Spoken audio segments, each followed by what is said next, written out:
Women podcast. For your career and your life, no matter what business you're in. Hello, and welcome to a brand new episode of the Northern Power Women podcast with me, not Sam Walker, Simone Roche, speaking to you from Liverpool, where we are now in Tier 3 lockdown for almost a week now as this episode goes out. But luckily, I'm here with the phenomenal broadcaster, presenter, entrepreneur, Ngunan Adamu, who is quite frankly lifting my spirits this morning. And it's been an overwhelming time, isn't it, at the moment, Ngunan? You know what? It's crazy. It's crazy and unpredictable. That's the only way I can put it. I know. And I think it's this whole talk of 6 months. It just feels that takes into account Christmas. It takes into account all that overspending, overeating. How are we going to get through this? Give us some positivity. Well, you know what, Simone? I class myself as, I'm very spiritual, as you know. But also, even before we went into Tier 3, I kept on saying to my girlfriends, I keep on having 6 months in my head, 6 months for all of this to be not over with, but to calm down. So I've mentally prepared myself that this, it's going to take longer than what everyone anticipated. And then obviously we had the Prime Minister's announcement, and I was like, Ngunan, you're psychic. But one of the things that I've been really fond of doing right now is meditating. I love meditating, and I've loved reading and just taking time out for myself. And the funny thing is, I'm actually busier now than I've ever been, but I've managed to actually handle things in the right way because I am taking time out for myself. And I think we get so boiled down into trying to move with the way things are going that the uncertainty is making us very anxious, when realistically what we need to do is just breathe and just relax and take stock. But just say, you know what? The beauty of everything right now is that we are still alive. And that's what I keep on saying to myself is I'm still waking up every morning. I'm still able to take my little boy to school. I'm still able to, have a glass of wine with my mum. I'm one of the fortunate ones that, me and my mum live together. So we're like students. But, it is that feeling grateful and feeling thankful. I think that's what's getting me through it all, And we're still in a period of time where the sun rises and the sun sets. And last night, Northern Power Man and I went for a walk along our magnificent waterfront. And it was beautiful. I do like this time of year. I don't like the next month, where the clocks go back and it all gets a bit dark. But I look at my window right now and I've got the most magnificent cathedral in front of me. And obviously we're in a city where we're blessed with two autumn leaves and a big Northern Power Women logo in the middle of it, well, that's good. Well, you've lifted my spirits this morning, and without wanting to flip it the other way, one of the things that we were talking about before this was about failure, and about, there's a lot of talk about, you have to fail to succeed. What's your take on the whole failure vibe? You know what? I used to be really hard on myself when I was growing up because, I was that child that was gifted and talented, and there was a lot of expectation on me. And people don't realize when you label a child as gifted and talented, there's a lot of pressure because everyone assumes you've got to do well. So then you put that pressure on yourself. And growing up as an adult, I was always like, things have to be 100% or I can't take it forward. So even, starting iWoman, I needed everything to be in place. And it's only when I started with the School of Social Entrepreneurs that I was like, no, I was hearing other people's failures and how they were speaking about it. And I thought, why have I been so hard on myself? Now, fast forward and I'm making trips to America, and I realized that Americans celebrate failure. They absolutely celebrate failure. And even in regards to banks, if you failed at a business, they will still loan you money. And I think it's like up to 3 times because they believe that once you failed, you've learned from your past mistakes and you know what you need to do to correct and move forward to be successful. Whereas I feel like the UK still doesn't accept or celebrate failure.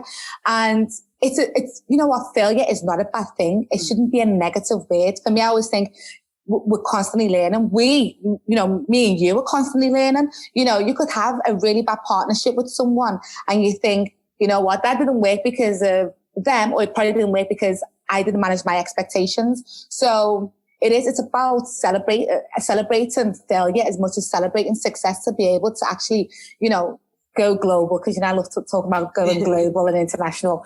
But it is about learning what mistakes you've made in the past, and moving them forward, but also recognizing that, yeah, you might not get the loan or the funding that you wanted because you failed the first time, but there's still other options available for you, you know, and being able to say, all right, then that company didn't work. I'll liquidate that, or I'll drop that and start all over again. It's okay to start again. You know, that's what life's all about.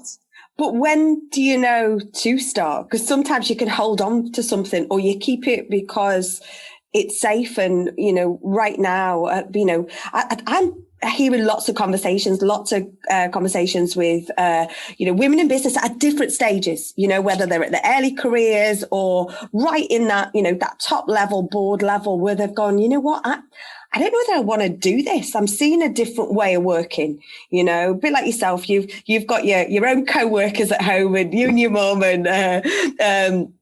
and your son and stuff. But I'm looking, I don't want to be, I can be global without having to be on a train or a plane every day. And we have talked about that a lot on this podcast.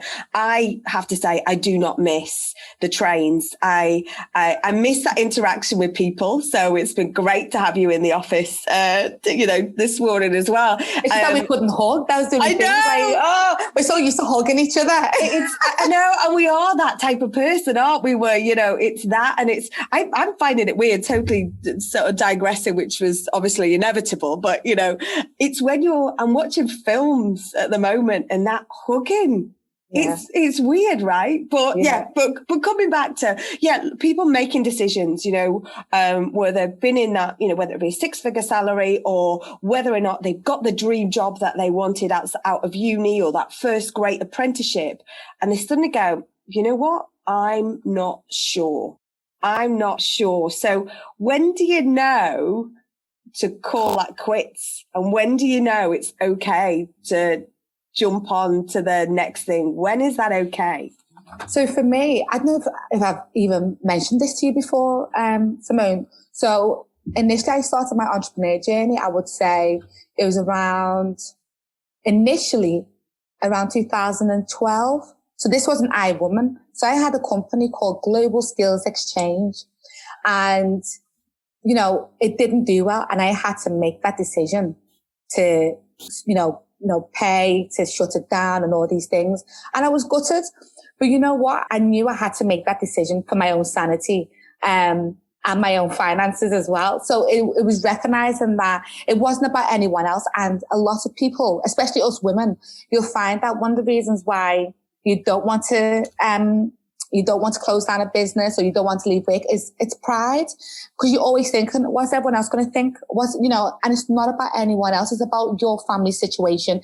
It's about your conversation within, you know, I always say family dynamics, because it is a partnership. When you're in a relationship, it's a partnership, and you have to have those conversations. So in regards to me, my partnership was my mum. So I would say to her, you know, this is what I want to do. What do you think? And she'll be like, help me talk it through. But a lot of times it's calculating and saying, what is this risk going to gain? You know, what am I going to gain from it? And making that conscious decision to move on, or to actually close down your business and say, all right, then learn from those mistakes. I think life's too short. It's so short to care about what anyone else thinks. And I think as human beings, a lot of us are wired to think, oh, I need to be this way. Oh, what if someone looks at me that way? And one of the biggest things I've done recently, you know, as you know, is I took off my WhatsApp. I came off Facebook and Instagram, and, you know, I kept my professional entity. So I've got, you know, LinkedIn and Twitter.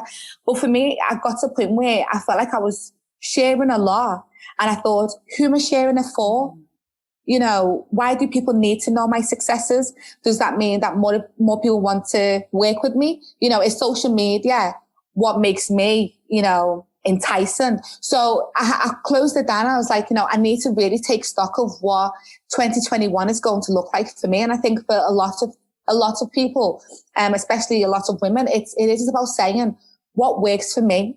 Also, I'm a single mum. So I'm doing a lot of this by myself. So if it doesn't work, I haven't got anyone to fall back on. I haven't got, my husband or a wife to say, can you keep the mortgage going? It literally is me that looks after everything. So I've had to make so many different decisions, but I've had to stay true to myself as well and not care what anyone else thinks. So I don't care that, me and my mum live together, because I had to step back to move forward. And that decision that I made to move in with my mum, with the little one, was the best decision that I made. But, the only thing that works out is the fact that I have bought the house,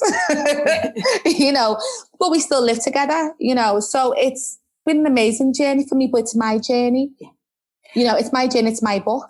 It is. And I think I was just going to say, I feel like it's about chapters. I know when I was going through school, I was like average. Everyone's going off to uni. I didn't want to do uni. I felt like I was done with academia. And I remember making that decision, which terrified my mother, to join the Royal Navy, and she's like, you are never going to keep your room tidy. And you know what? I never did. But it's interesting. And I think this is so important, because I hear your story and I hear everything you've done, and I need to also track back to the fact you came off WhatsApp and I just thought you were ignoring me, but that's a whole other thing. But I found you because I'm resourceful and resilient. But I think that the really important thing is we all have to own our own story, and there is no one size all path, is there? There's no one size all route for all. And so I do hear you and think, oh my God, you are so brave. But we're all brave, aren't we? We are. And literally it's finding what allows you to find your brave bone, so to speak. I've always been brave, but I would say what really topped it off for me was having my son. And sometimes that's the catalyst that you need. It's something, or it's a book that you've read, or it's someone that you've stumbled across. There's people that, we always talk about this, that you don't know, but you've come across them at an event. You talk to them and you think, you've inspired me. I'm going to do this, so you always have to find that catalyst. And the catalyst for me was my son, so we all have a brave bone. It's just literally saying to yourself, all right, then what does this mean? The funny thing is, right? So you were asking me earlier on about celebrating failure and all these things. Now I talked about meditation. Now recently, I've started doing, which you might not surprise you. I've been listening to, going to sleep, listening to rain and thunder. And you know what, Ray? I realized that I've got cabin fever. I'm not used to being in the country for so long. And I realized that rain actually reminds me of being abroad. For some reason, every time I go away, it always rains the first day that I'm there, and it calms me down. I thought, you know what? I've enjoyed listening to rain and thunder, so it's finding things that allow you to just reconnect with yourself and to be able to find that brave bone. Wow, that's amazing. Because actually, next time you want to hear rain, last week, 3 days solid on the boat, I literally we thought it was Noah's Ark at one point. You know what I mean? We are waiting for the animals to come down the jetty. So next time I'm going to record that. And obviously I can't WhatsApp you, but I will be messaging you. I'll be back on WhatsApp. I will be back on it. Yeah.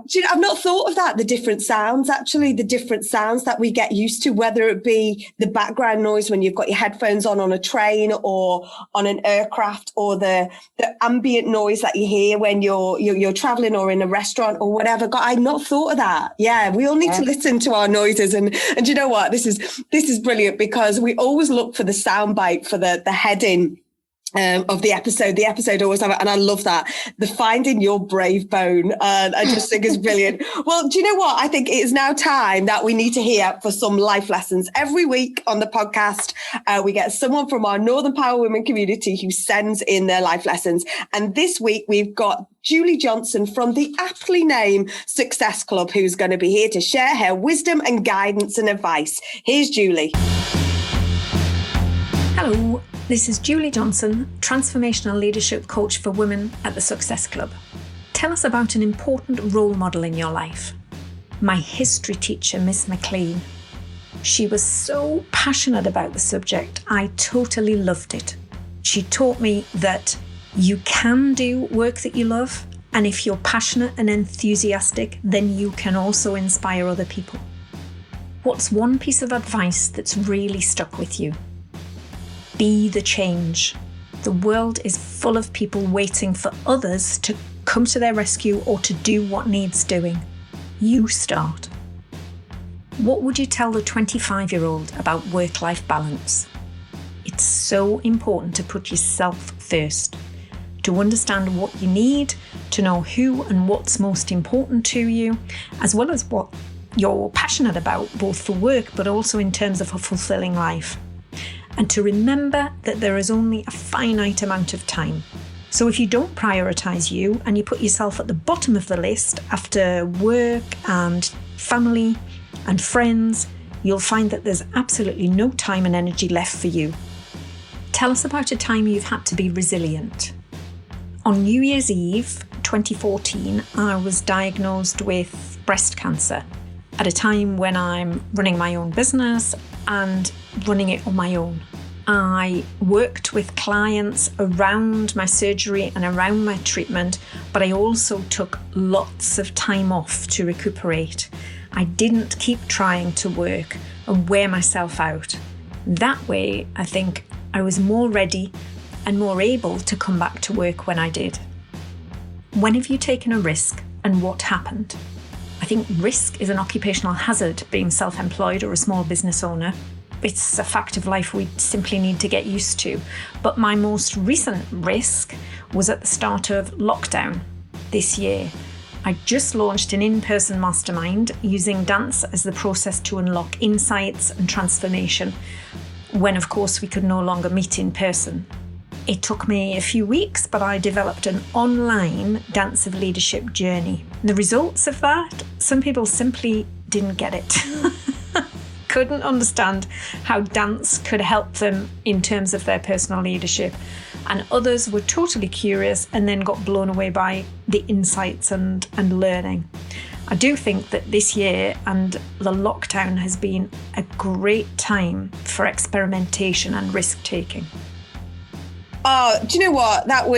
I think based on the conversation we've had today, I think there was so much there that Julie talked about that is almost like she knew you were coming as our guest today, Ngunan, you know. But I think there was one point about we only have a finite amount of time. And if we don't prioritise it, then we'll have nothing left for us. And I think you and I run at 1,000,000 miles an hour. So I am fascinated about meditation and, it's been offered actually only last night. I do yoga and people sometimes surprised that I can be on a mat space for a period of time, but I do it 5 or 6 times a week. And the yoga teacher, Marie, I think, who we both know, Marie Burns, she's offering meditation in November and I might be inspired to do it. But the other thing that Julie said is that again stuck with me, which is the world is waiting for people to come to their rescue. But actually you can make the change. Yeah. And you know what? You are one of those people. But listen, if you've got any life lessons that you want to share, please, we send you 12 questions. You pick 5, you audio record, send us an email, podcast@NorthernPowerWomen, and we will do the rest. But before the week goes, this week's podcast goes, we've loved having you on this week's show, but a pearl of wisdom before we leave you off into the meditation world and the rain-soaked world, Ngunan. So I love this quote, and it's from Confucius. And I don't know if it's I've said it word for word, but it's all around. It doesn't matter how slow you go as long as you don't stop. And it's all about following the pace that suits you. It's not a rat race. You're not in competition with anyone else. It's about you and your journey. So yeah, it doesn't matter how slow you go as long as you don't stop.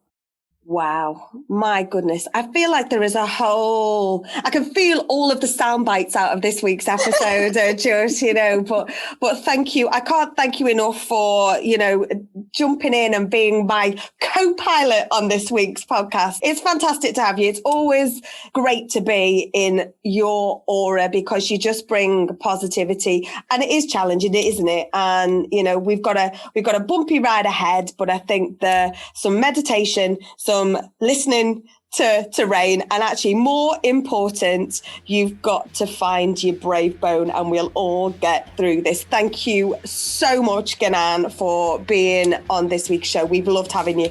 Thank you so much, Simone. And as always, you are the champion of champion, and we would not be we wouldn't be anywhere without you. You've done so much for women all over the world. Oh, bless you. Well, listen, don't forget the next podcast episode is on its way for you next Monday. Can you believe the 26th of October, when we will be back with the fabulous and refreshed Sam Walker? Thank you again. This is a What Goes On media production. Thank you so much.